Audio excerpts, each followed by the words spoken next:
For 30 years, Johnny Carson sat behind that desk every weeknight and made America feel like it was in on the joke. He was warm, self-deprecating, quick with a glance at the camera that said, "Can you believe this guy?" Millions of people fell asleep to his monologue and woke up quoting it. But the genial Nebraska farm boy who greeted the country each night was only half the story. Behind the cameras, Carson ran the most powerful seat in show business like a closely guarded kingdom, and he kept a very long memory for anyone who threatened it. 4 years, insiders in and around NBC insisted Carson never kept an actual blacklist.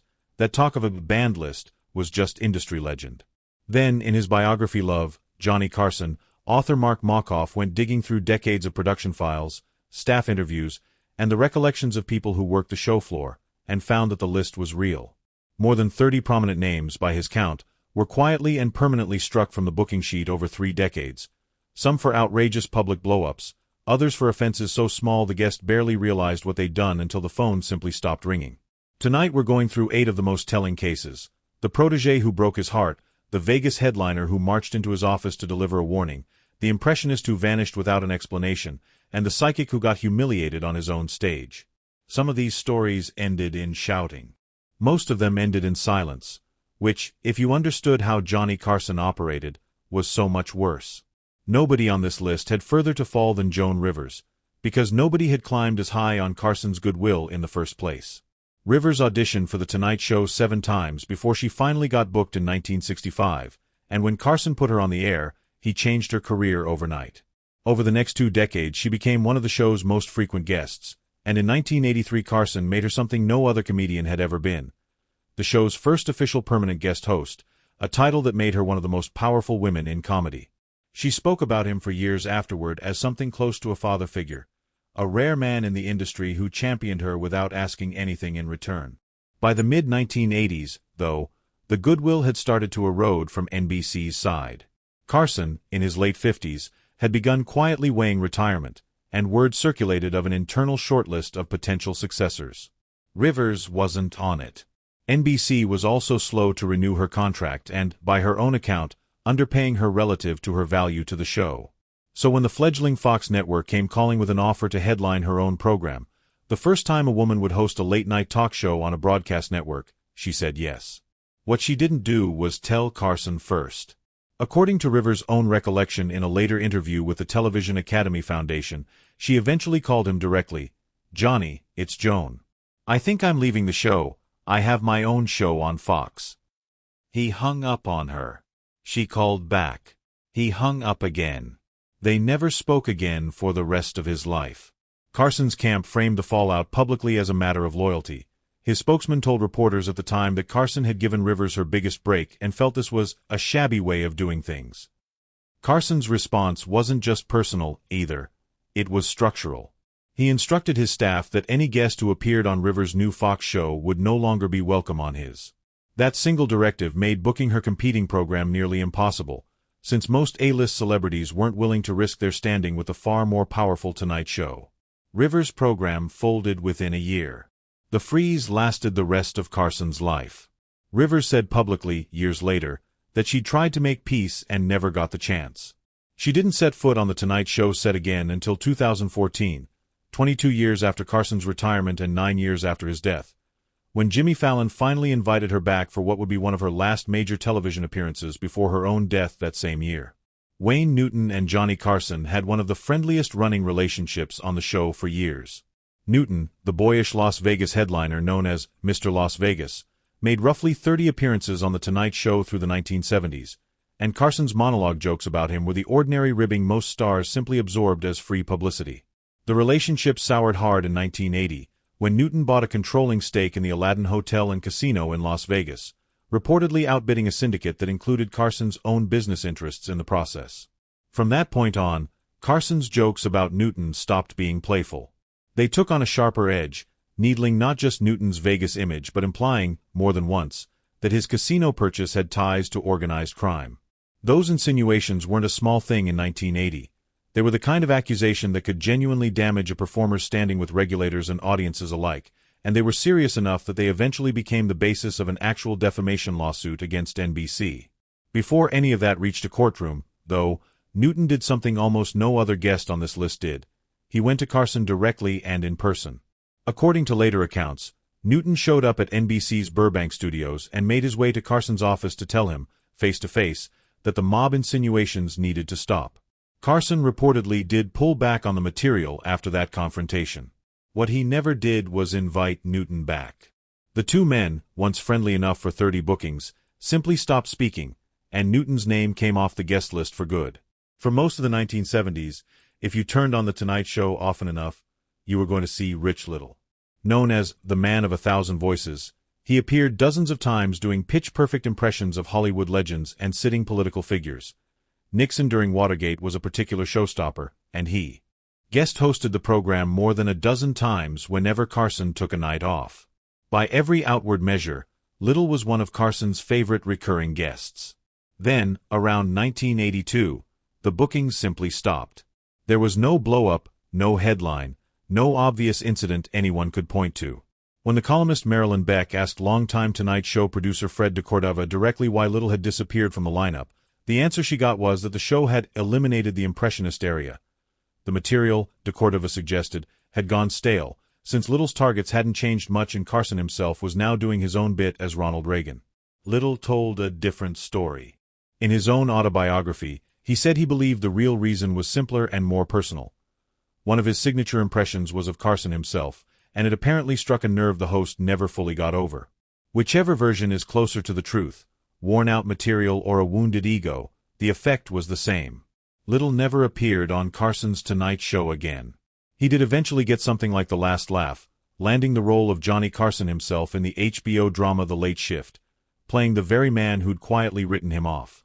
Lola Falana was, for a stretch of the 1970s, one of the biggest crossover stars in American music, a singer and performer who parlayed her Tonight Show appearances into a headlining Las Vegas residency so successful that the press started calling her the Queen of Vegas.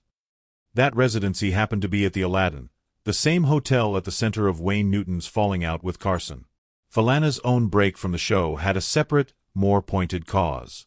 During one Tonight Show appearance meant to promote her Vegas act, she spoke candidly about race and the bigotry she'd encountered in the industry, a level of directness that reportedly caught Carson off guard on a show built around light entertainment rather than confrontation. Combined with her ties to the Aladdin and the Newton feud swirling around it at the same time, her Tonight Show invitations quietly dried up. She kept headlining in Vegas for years afterward, but the national platform Carson's show had given her was gone. Of everyone Carson ever cut off, none had a stranger claim to the show than Steve Allen, because Allen had been sitting behind that same desk before Carson ever got the job.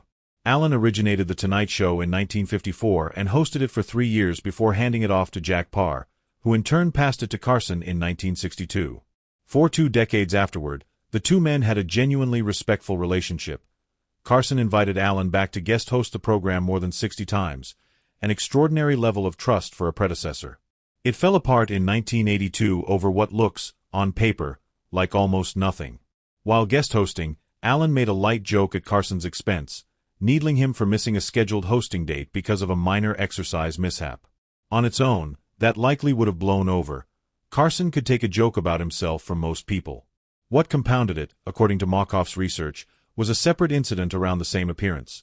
Last-minute changes to Allen's act led him to snap at a Tonight Show crew member, and word of that got back to Carson directly.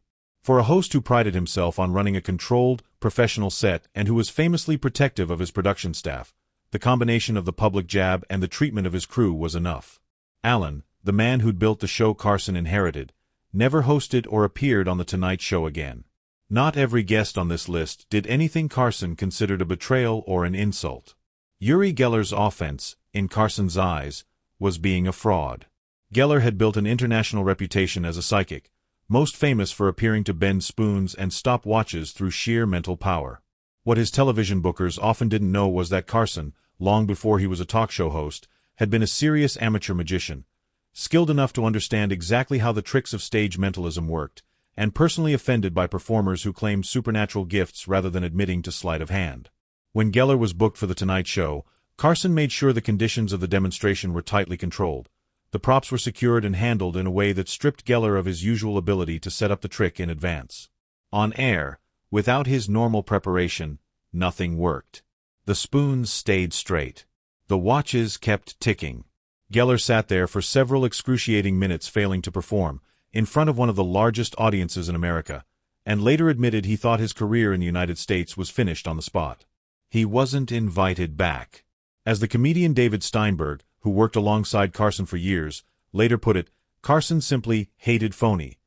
And once he'd caught someone at it, that judgment never changed.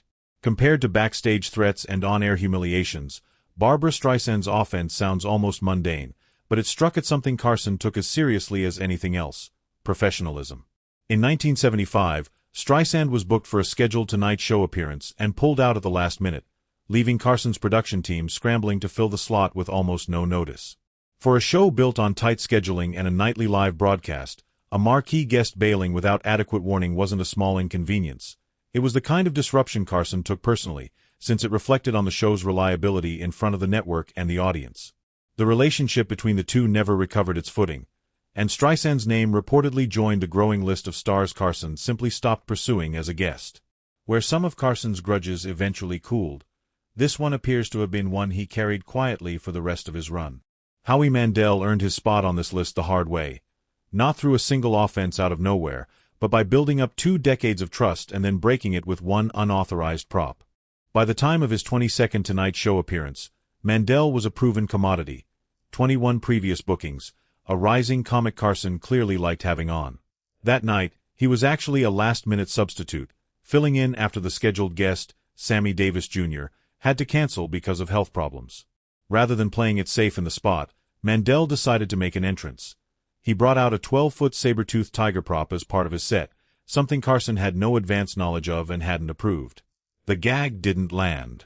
The prop gave Mandel trouble on stage, the segment fell flat in front of a live audience and cameras, and Carson, blindsided by a bit sprung on him without warning during an already unpredictable, last-minute booking, was visibly unhappy. After that night, Mandel's Tonight Show appearances simply stopped. He went on to build one of the more durable careers of anyone on this list, but he never got another shot at Carson's couch. Here's the twist buried in Markoff's research that makes the whole idea of Carson's list even stranger. One of the more than 30 names on it, at least for a while, was Jay Leno. Leno spent years trying to break into a regular stand-up spot on The Tonight Show.